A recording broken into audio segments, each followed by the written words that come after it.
Hello, welcome to my YouTube channel. My name is Malik Ahad और आज की इस वीडियो में हम बात करने वाले हैं वीट और रिएक्ट जेएस के बारे में। वीट और रिएक्ट में क्या डिफरेंस है और हमें इन दोनों में से कौन सा कब यूज़ करना चाहिए, ठीक है। इन चीज़ों के बारे में आज हम बात करेंगे। और दूसरा ये कि हमें आज के टाइम पे क्रिएट रिएक्ट ऐप क्यों यूज़ नहीं करनी चाहिए और वीट क्यों यूज़ करनी चाहिए, वीट के क्या एडवांटेजेस हैं, ये सारी चीज़ें हम आज इस वीडियो में डिस्कस करेंगे। तो वीडियो स्टार्ट करने से पहले आपसे रिक्वेस्ट है कि अगर आपने मेरे यूट्यूब चैनल को सब्सक्राइब नहीं किया तो काइंडली जल्दी से सब्सक्राइब कर लें ताकि हर आने वाली वीडियो आप तक पहुंच सके, ठीक है। तो सबसे पहले बात कर लेते हैं वीट के बारे में। वीट एक्चुअली में है क्या चीज़। असल में वीट हमारे पास एक बंडल टूल है जो हमें डिफरेंट फीचर्स प्रोवाइड करता है, जिसमें हम क्या कर सकते हैं कि डिफरेंट फ्रेमवर्क्स की डिफरेंट लाइब्रेरीज के प्रोजेक्ट्स को हम क्रिएट कर सकते हैं विदाउट वेस्टिंग टाइम, ठीक है। ये एक बहुत फास्ट और लाइट वेट है हमारे पास, ठीक है। इसमें हम एक ही कमांड के थ्रू डिफरेंट लाइब्रेरीज के प्रोजेक्ट्स क्रिएट कर सकते हैं। लाइक अगर मुझे रिएक्ट का कोई प्रोजेक्ट क्रिएट करना है तो मैं रिएक्ट का कर सकता हूँ, व्यू का करना है तो मैं व्यू का कर सकता हूँ, ठीक है। तो ये सारी चीज़ें आ जाती हैं। अब इन दोनों में डिफरेंस क्या है। क्रिएट रिएक्ट ऐप में ये है कि इसमें बिल्ड टूल्स होते हैं, बिल्ट इन टूल्स होते हैं, ठीक है। डेवलपमेंट सर्वर होते हैं, कोड स्प्लिटिंग आ जाती है इसमें, बाय डिफ़ॉल्ट आती है, बिल्ट इन आती है। इसमें कुछ जब हम इसमें प्रोजेक्ट क्रिएट करते हैं तो कुछ टेस्टिंग फाइल्स होती हैं जो बिल्ट इन आती हैं हमारे पास, ठीक है। तो ये सारी चीज़ें होती हैं इसके अंदर।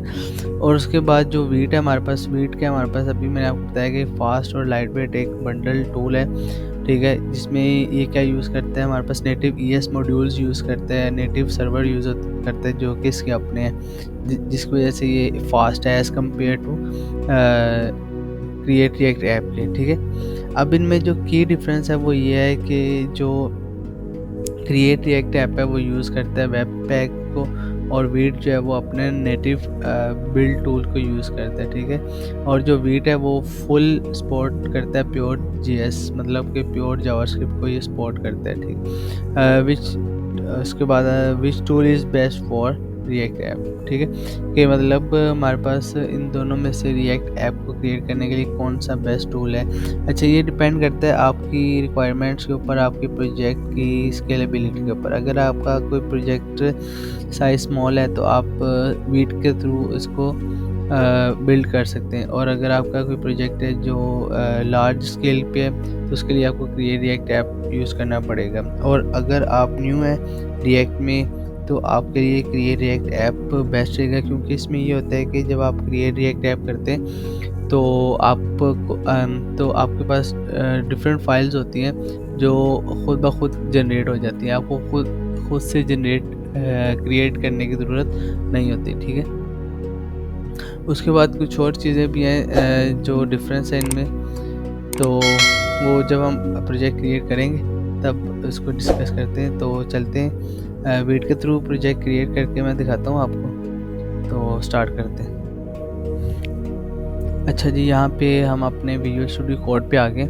तो यहाँ पे मैंने एक फ़ोल्डर क्रिएट किया हुआ है न्यू फोल्डर के नेम से। इसमें हम आते हैं और यहाँ पे हम अपनी जो है टर्मिनल को ओपन कर लेते हैं। टर्मिनल को ओपन करने के बाद हमारे पास हम चलते हैं जी वीट की वेबसाइट पे, veet.js, ठीक है। यहाँ पे चलते हैं और यहाँ पे जाके देखते हैं कि ये यहाँ पे हमें क्या मिलता है। गेट स्टार्टेड करते हैं हम। अच्छा, यहाँ पे ये देखें लिखा हुआ है कि vite French word for quick pronounce vite, मतलब कि वीट का जो मतलब है वो हमारे पास है क्विक फास्ट, ठीक है। तो यहाँ पे हम नीचे आते हैं। यहाँ पे ये हमारे पास एक कमांड है npm create वीट @latest, ठीक है। ये इसको हम यहाँ से कर लेते हैं कॉपी, और सिंपली यहाँ पे आके हम इसको क्या करते हैं, पेस्ट कर देते हैं। जैसे हम यहाँ पे इसको पेस्ट करके एंटर प्रेस करेंगे तो हमारे पास एक फोल्डर नेम आ जाएगा। वो कहेगा कि अपने प्रोजेक्ट का नेम बताएं, तो हम इसको सिंपली कर देते हैं ब्लॉग ऐप, ठीक है। उसके बाद वो कहेगा जी पैकेज नेम बताएं, तो पैकेज नेम हम ब्लॉग ऐप ही रख देते हैं स्मॉल में, ठीक है। अब देखिए यहाँ पे इसका क्या फ़ायदा है हमारे पास वीट का। अब इसने मुझे डिफरेंट प्लेटफॉर्म्स रिकमेंड कर रहा है कि आप इनमें से किस प्लेटफॉर्म के साथ जाना चाह रहे हैं। व्यू के साथ जाना चाह रहे हैं, रिएक्ट पे जाना चाह रहे हैं, पी रिएक्ट है, लिट है, स्वेल्ट है, सॉलिड है, क्विक है या कोई और है। ठीक है, तो मैं यहाँ से सिलेक्ट कर लेता हूँ। यहाँ पे एक और ऑप्शन भी आ रहा है वनीला, मतलब कि यहाँ पे मैंने आपको बताया कि फुल सपोर्ट करता है जावास्क्रिप्ट को, तो आप इसको वनीला जावास्क्रिप्ट के साथ भी क्रिएट कर सकते हैं, मगर मैं यहाँ पे रिएक्ट के साथ क्रिएट करूँगा। ठीक है, जैसे मैं रिएक्ट सेलेक्ट करूँगा तो मुझे वेरिएंट पूछेगा कि आप टाइपस्क्रिप्ट के साथ करना चाह रहे हैं सिंपल जावास्क्रिप्ट के साथ, तो मैं सिंपली यहाँ से क्या करूँगा, जावास्क्रिप्ट के साथ कर दूँगा। अब जैसे ही मैंने उसको किया तो देखिए मेरे पास एक फ़ोल्डर बन गया ब्लॉग ऐप के नेम से, और उसमें मेरे पास ये सारे डिफरेंट फाइल्स और फोल्डर्स जनरेट हो गए। इनको हम बाद में डिस्कस करते हैं। यहाँ पे वो कह रहा है कि अब आपको ये वाली कमांड्स रन करनी है, तो आप सबसे पहले हम अपनी ऐप में चले जाते हैं, cd ब्लॉग ऐप। उसके बाद वहाँ पे जाके हम अपने npm इंस्टॉल कर लेते हैं। npm इंस्टॉल से क्या होगा कि हमारे पास जितने भी रिएक्ट को रन करने के लिए पैकेजेस रिक्वायर्ड होंगे वो खुद ब खुद ये इंस्टॉल कर देगा। ठीक है, यहाँ पे इंस्टॉलेशन स्टार्ट हो गई है। इसके बाद जैसे ही हमारे पास ये इंस्टॉलेशन कंप्लीट हो जाएगी तो हम ये कमांड रन करेंगे npm run dev, और हमारा जो प्रोजेक्ट होगा वो कंप्लीट हो जाएगा, क्रिएट हो जाएगा, सॉरी। ठीक है, तो देखिए यहाँ पे हमारे पास कितनी क्विक वे के साथ हमारा जो प्रोजेक्ट है वो क्रिएट हो चुका है। तो यहाँ पे ये ठीक है, तो सिंपली हमें क्या करना है, npm run dev। जैसे हम ये करेंगे हमारे पास जो है हमारा जो प्रोजेक्ट है वो रन होना स्टार्ट हो जाएगा इस पोर्ट के ऊपर। इसको मैं यहाँ से करता हूँ ये, और इसको मैं यहाँ से ये कर देते हैं। तो यहाँ पे हमारे पास ये देखें, हमारा जो प्रोजेक्ट है रिएक्ट का वो क्रिएट हो चुका है विद वीट। ठीक है, यहाँ पे एक उन्होंने डिफ़ॉल्ट एक काउंटर है सेट किया हुआ है, उसको हम ये सारा ही आ रहा है हमारे पास। ठीक है, तो इसके कोड पे चलते हैं, कोड को देख लेते हैं। यहाँ पे हमारे पास एक सोर्स है, सोर्स फोल्डर है, इसमें हमारे पास सारा कोड आ जाता है, app.js आ जाती है। इसको मैं नीचे कर लेता हूँ थोड़ा सा, और ये जो हमें वहाँ पे इंटरफेस शो हो रहा था उसका कोड यहाँ पे है ये सारा। ठीक है, तो इसको मैं यहाँ से कर देता हूँ ख़त्म, और ख़त्म करने के बाद यहाँ पे मैं एक हेडिंग दे देता हूँ हेलो वर्ल्ड के नेम से।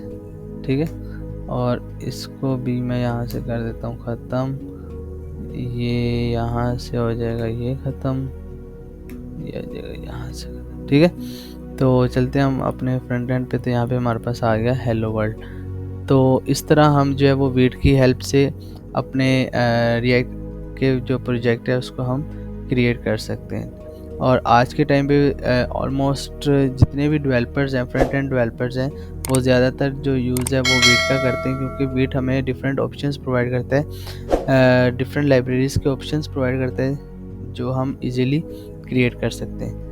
तो आई होप सो कि आपको वीडियो अच्छी लगी होगी, और इससे रिलेटेड अगर आपका कोई क्वेश्चन है तो आप कमेंट सेक्शन में पूछ सकते हैं। मिलते हैं नेक्स्ट वीडियो में। अल्लाह हाफिज़।